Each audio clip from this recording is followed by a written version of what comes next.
Dan, good to have you with us. Good morning, John. Good to be with you. Now, Dan, you've also weighed in on Tesla's federal lawsuit against the state of Michigan, which amended the state law in 2014 to prohibit manufacturers like Tesla from opening showrooms or service centers or even dealing directly with consumers in the state because the dealership lobby, well, they don't want to do that. And you've argued that dealers' claims that they are mom and pop enterprises or family owned are fiction, as you put it, in quotes, fiction.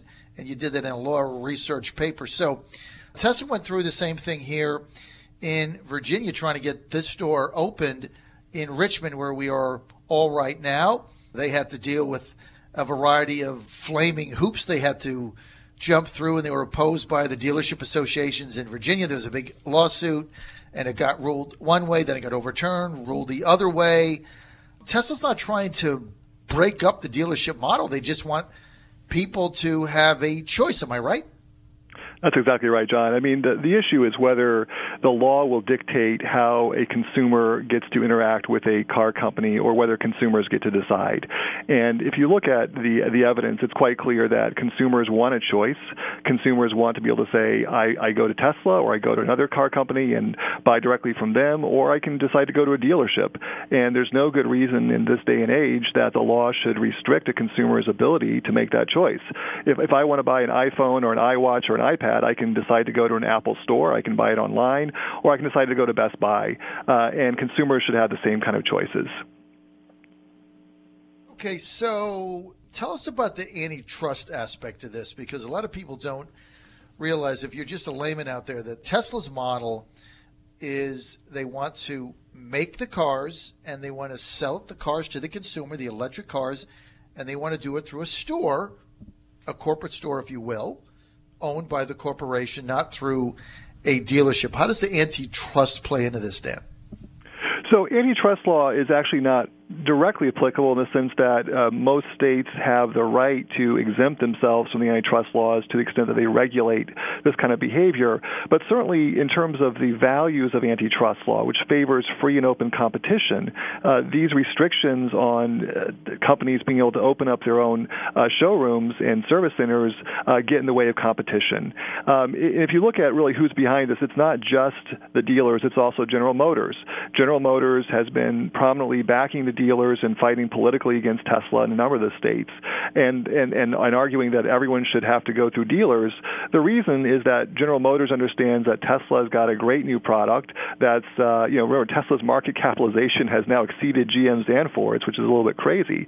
But GM doesn't want Tesla to be able to get an advantage in the marketplace by being able to go directly to consumers. So there are lots of competitive forces in this marketplace that want to stop not just Tesla, but other new companies like Elio Motors and Faraday Future, other American companies that are trying to break into the market. And they've looked at this market and said, the old methods of distribution going through dealers are just not going to work for us. We need to go directly to consumers and give consumers that choice. And the dealerships and GM really want to stop that from happening because they don't want new kinds of competition in the market. It's really about restricting competition more than anything else, right? Yeah, I mean, that's the way I see it. I think that the dealers certainly don't want competition from a different distribution model. GM does not want competition from an upstart new American company that's bringing out very highly rated products to market. They're innovative, they're different. And, Tesla's made a business decision that going the old way, going the dealer route, won't work for them. In 2014, Consumer Reports did a secret study. They sent secret shoppers to many dealers that actually had electric vehicles in stock. And what they found was that the dealerships, even those that had EVs in stock, were dismally ignorant about the different features of those cars, and in many cases didn't actually want to sell them. They actually discouraged consumers from buying them. And the reason is that dealers earn about a 4% profit margin on new car sales. That's not very high.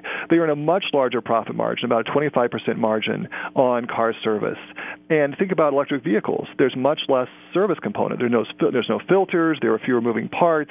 Lots of the updates are downloaded automatically automatically over the internet. And so from the dealer perspective, it's not clear this is such a good value proposition to be selling electric vehicles, and they've really dragged their feet in selling those cars. Elon Musk has made the decision that if he's going to get to market, he needs to go directly to consumers, and many states are blocking him from doing that. Okay, so let's take the Saturn model. Okay, Saturn came out and said, same car, right, combustible engine, but Saturn said, we're going to have a new way to sell cars, one price, no haggling, great service. And so Saturn was a manufacturer, but Saturn went through their own dealership model. You had Saturn dealerships, but it was a separate company. It's not GM. This was before they merged. It was just Saturn dealership. Why doesn't Musk and Tesla just have Tesla dealerships, and then I could be a dealer? Well, so down the road, that may be the model they'll go to, or on a mixed basis. But think about lots of companies that decide, Dell Computers, Gateway Computers, Apple. Lots of companies have decided, especially tech companies with new products, that they need to have, at least in the mix of their distribution portfolio, the chance to open company-owned stores. Even McDonald's, which franchises most of its stores, about 80% of McDonald's stores are franchised, always wants to keep a number of company-owned stores in the mix for various kinds of good business reasons. So it has experience going directly to consumers, so it can target appropriately and so forth. So here's the thing. I'm not against the dealer model. I think in a competitive world, dealerships will survive. They'll have to adjust somewhat. But the law should not mandate a one-size-fits-all model for everyone everywhere. Again, the key is consumer choice. Who decides? So the dealers have argued, well, dealer distribution is good for consumers. Direct distribution by manufacturers is bad for consumers. Well, who are they to say, right? Why can't I, as a consumer, decide what's best for me? I've bought about 8 or 9 new cars from dealers in my lifetime, and at least half of the time, I've had a really bad experience. Dealers are the most complained about business in America. There are over 3 million complaints a year to the Better Business Bureau. I'm not knocking dealers. I'm just saying that there are many consumers out there who want a choice, who want to be able to say, I would rather buy online or go directly to the manufacturer, and they should have that choice. You? Yeah, and this is Hugh. Just Tesla is two things. One, they're a technology company, not a car company in their mind. But two, owning a car and driving the car and working with Tesla as a consumer, they want to be as close to their client as they can be. And so this is the manufacturer.